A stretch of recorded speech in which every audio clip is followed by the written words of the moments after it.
Okay, so last week we left off with Naomi giving Ruth some very specific instructions. She instructed Ruth to wash herself, anoint herself, and put on her best garment. And as we discussed, it was taking off of the widow's garment and making way for her future, planning for her future, which was to become a bride, hopefully, of Boaz. That was the goal behind Naomi's process there with her. So that's where we left off. So we're going to start back where we left off. And this week's lessons is Love's Request. This is number 3 of the loves that we had at the beginning. Love's Response, Love's Request. Watch, I've forgotten them. Should have went back and looked them up. But anyway, so this is number 3, Love's Request. And, okay. So Ruth 3 through 4. Therefore, wash yourself and anoint yourself, put on your best garment, and go down to the threshing floor. But do not make yourself known to the man until he has finished eating and drinking. Then it shall be, when he lies down, that you shall notice the place where he lies, and you shall go in, uncover his feet, and lie down, and he will tell you what you should do.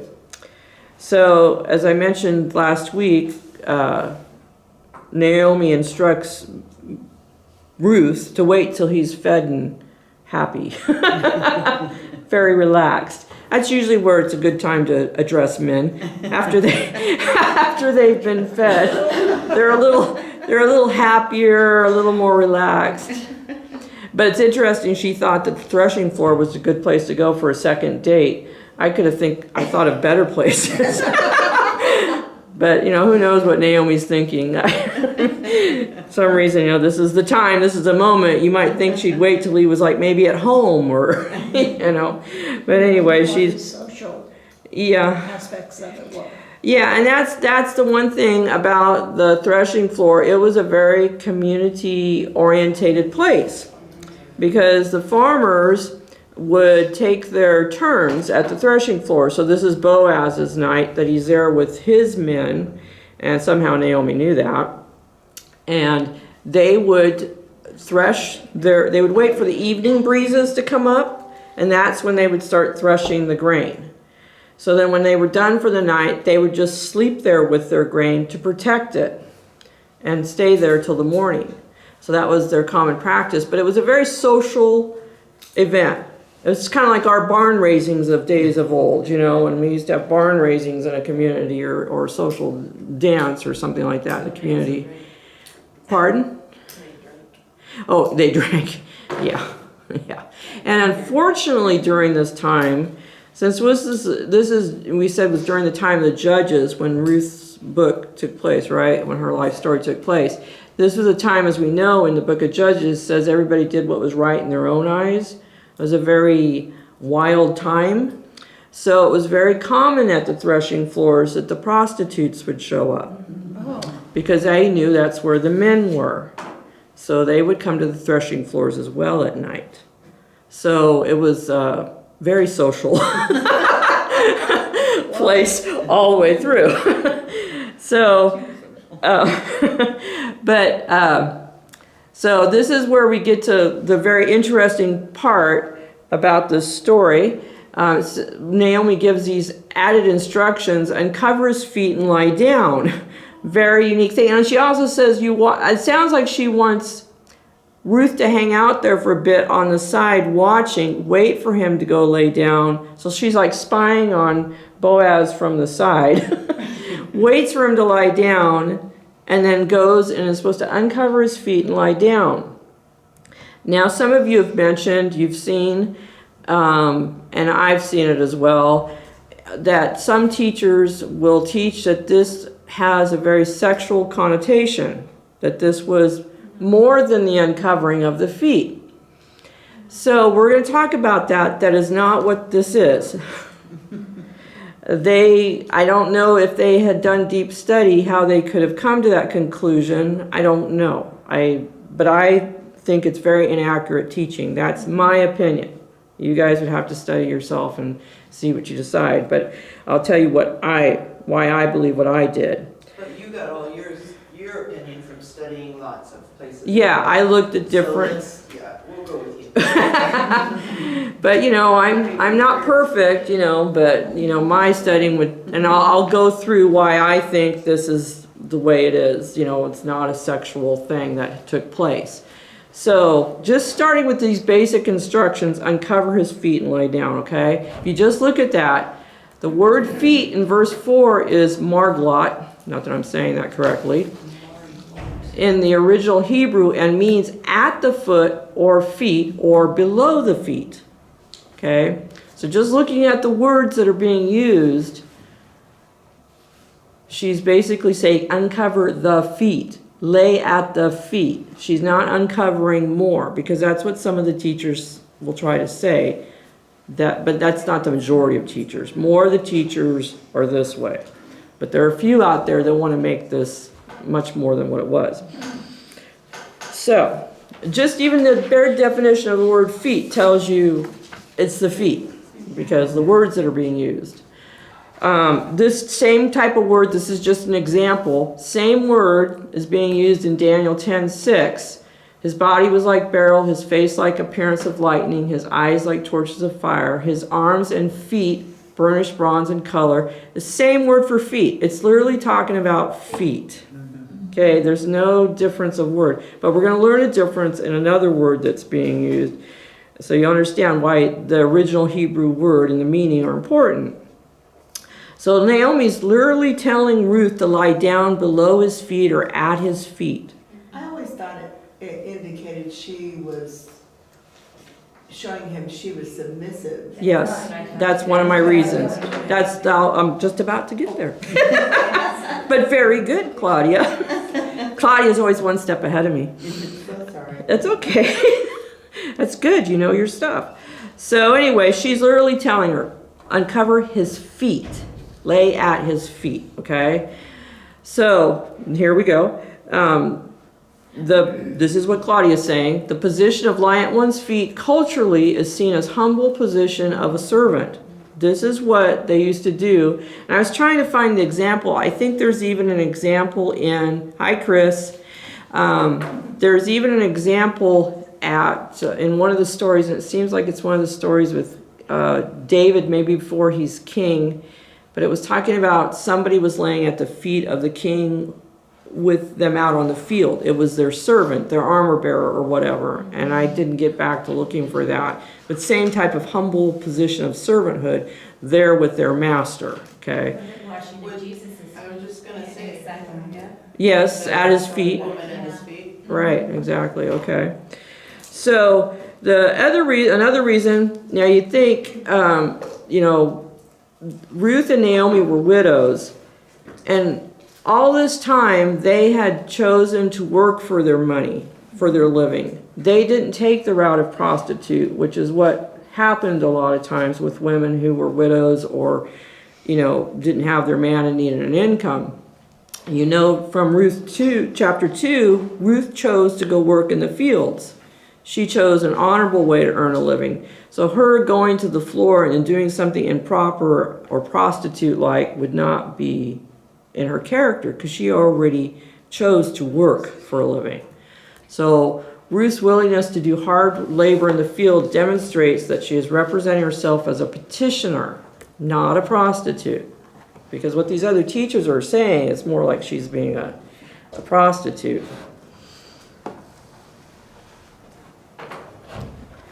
Okay, and lastly, one of my other reasons is that in this story, as we've talked about, Boaz is a type of Christ, right? That's what he's pictured as. That's who he's representing. And what else do we learn about Boaz? Clear back in chapter 2, he was well respected by the community. He was a man of honor in the community. He appreciated hard work. He noticed Ruth right off the bat. He provided extra food and water for them, caring for Naomi and Ruth. He's very respectable, kind, helpful. He's an upright man, right? So, and even when in chapter 2 you see him speaking to Ruth about God. So he's a religious man on top of it, right? So he's a good man. That's one of the other reasons why I would say this was not a bad scene, as some people try to point it out to be, because of who he's representing and who he is as a person. So Boaz is a type of Christ, and a well-respected man would not take advantage of Ruth at the threshing floor. It would be so out of character for who he's been this whole time and who he continues to be the rest of the story.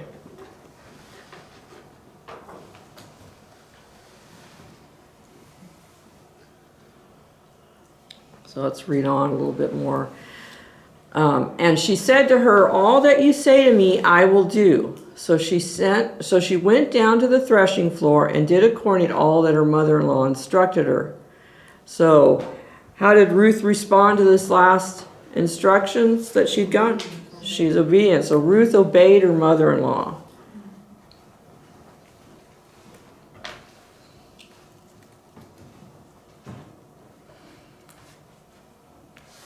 So Ruth, representing us, as we've talked about before, the bride of Christ, teaches us that we need to be doers of the word, not just hearers. She responded to the words she was given and she did them. Now this concept applies even more when we get to her time with Boaz. She's going to be obedient to who? The type of Christ, Boaz. So this is just like the first example of her obedience. And then she's going to be obedient the next time we talk as well. Mm-hmm. Why did you put a lowercase b this time on bride and all the other times? Distracted, probably. It had something to do with the No, I think it was just me context and, typing and not paying so attention. should it be? It should be bride, a capital, I mean, in my book normally, but I didn't that time. So, James 1:22 says what to us? But be doers of the word and not hearers only, deceiving yourselves. It's real important to be obedient when we get commands. You know, it'll result well for us, just as it's going to result well for Ruth. Her obedience is going to end up blessing her. And I like what Warren Wiersbe said on the subject. He said, the will of God is not a cafeteria where we can pick and choose what we want. God expects us to accept all that He plans for us and to obey Him completely. And that's part of the problem with what's going on in society and in churches specifically, is the picking and choosing of what we want to obey that's in the Bible. It's a major problem in the churches these days. When we studied Esther, obedience was the theme of that as well. Oh, yeah. Unquestioning obedience. Mm-hmm. We all have our moments where we question, we don't obey right off the bat. We want to reason things and try to figure them out ourselves. So let's read on a little bit more. And after Boaz had eaten and drunk, his heart was cheerful. Naomi was right. He went to lie down at the end of the heap of grain, and she came softly, uncovered his feet, and lay down. Now it happened at midnight that the man was startled and turned himself there. A woman was lying at his feet. So in the Hebrew, the word turned in verse 8 usually means twisting or grasping. It was used even in it was funny, the example someone had used for this definition of this word was when Samson grabbed the columns. He grasped them before he knocked down the columns. Same word that was used. So he turns, he twists, and he grabs. He's grabbing his covers. His feet have gotten cold. He's doing the same thing I would do. I'd be turning, looking for my blanket. And that's when he finds Naomi. So, not Naomi, Ruth, sorry. Now, wouldn't that be even more startling? Wow, I got Naomi and Ruth at my feet. So, in other words, Boaz was startled or suddenly awakened by some cool air on his feet. And he turned to grasp his blanket so he could cover up, and he discovered Ruth.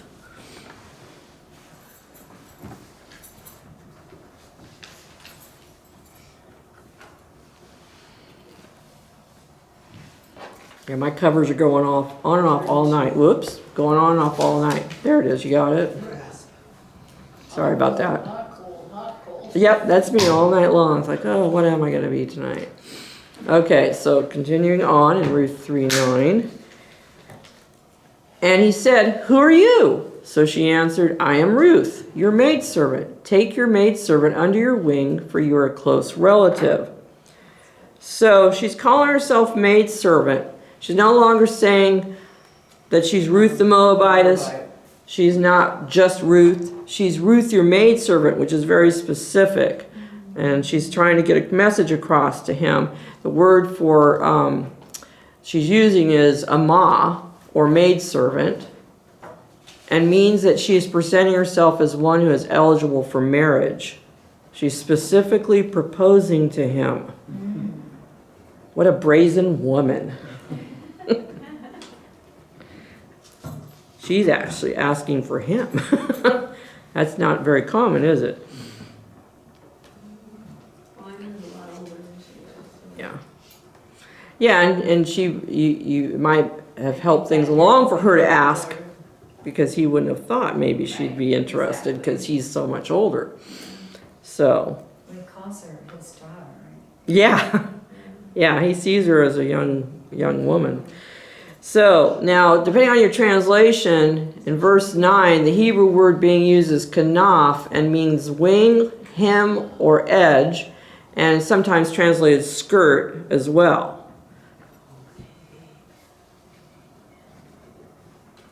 It's an odd thing for someone to ask in our culture. We don't use this terminology, spread your, how did she put it? Spread your wing over me, right?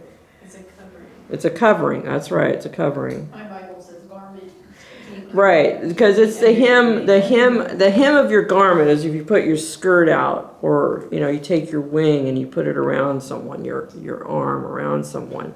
So culturally, this refers to when a man spreads his garment over his wife as well as himself, and is used in many verses to refer to the marriage bed or the protection of a husband over his wife. So it depends on how it's being used in the situation, whether it's referring to the marriage bed or the protection It situation. depends on whether he pulls all of the covers to his side of the bed or not. Right. Yeah. Yeah. Yeah. That's when he gets in trouble. Yeah. So she's making him know that she's available for marriage. Yeah. Was he aware that it was supposed to be the old lady? It could have been either, but yeah, Naomi was the first. Naomi was the first one technically in line, yes, but Ruth is available as well, and Naomi has already given up that right when she said, "You go do it. You go seek the Well, kinsman." but also she's a Moabite, and he would never have, Yeah. not for a Moabite. Right. It was basically because of Naomi's intervention that it was allowing her to know and understand the custom Mm-hmm. to do what they're doing, because that Wasn't a Moabite custom, and Israelite, and he's the Kinsman-Redeemer, right, so he's the one that can redeem her. right, As in Christ all understand. which is it's very spiritual Yeah, for us. Hasn't God told them that not to marry the Moabites? Exactly. exactly. But this, That was and we'll why. get into this discussion in another lesson about why this is important that we see this take place, but it's not in tonight's lesson. It'll be when I come back. Well, but she says in the beginning, she says, I'm going to follow your God. Mhm. She had given She's- herself to Christ way, well, Yeah. Yeah. way before that. So she had given her heart and her life over. So she knew that it wasn't just somebody pretending. Yeah, she became a follower. Yeah. Yeah, she committed her life, and he's recognized that already. So, and by adding the words close relative, Ruth is invoking the Kinsman-Redeemer custom. Ruth has just made love's request by proposing to Boaz.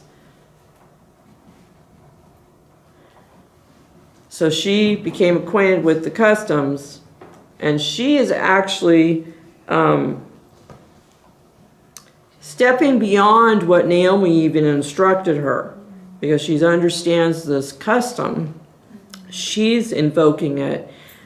She's stepping ahead. And she's subordinating her own happiness for the sake of Naomi, because she's now making way for Naomi and Elimelech to have an heir, because all heir possibilities are gone. And without Ruth claiming this kinsman-redeemer situation, there'd be no heirs for Naomi and Elimelech's name and their property and all that. So she just forsook her own happiness by seeking after the kinsman-redeemer relationship, because her firstborn son will become Naomi's and become his heir, her heir. So that's very sacrificial of Ruth, very loving and giving and kind of Ruth. Shows you exactly where her heart is at. First, it's sweet because first Naomi forsook her ability to marry the kinsman-redeemer and sacrificed for Ruth, and now it's reciprocating, and Ruth is sacrificing her happiness to help Naomi. And that's a beautiful relationship. That's the way we should all treat each other, is be willing to sacrifice for the benefit of others. It's a beautiful thing that they're both demonstrating, and then Boaz is going to follow right along suit and show his love. I'm sorry, Susan, I took the almond.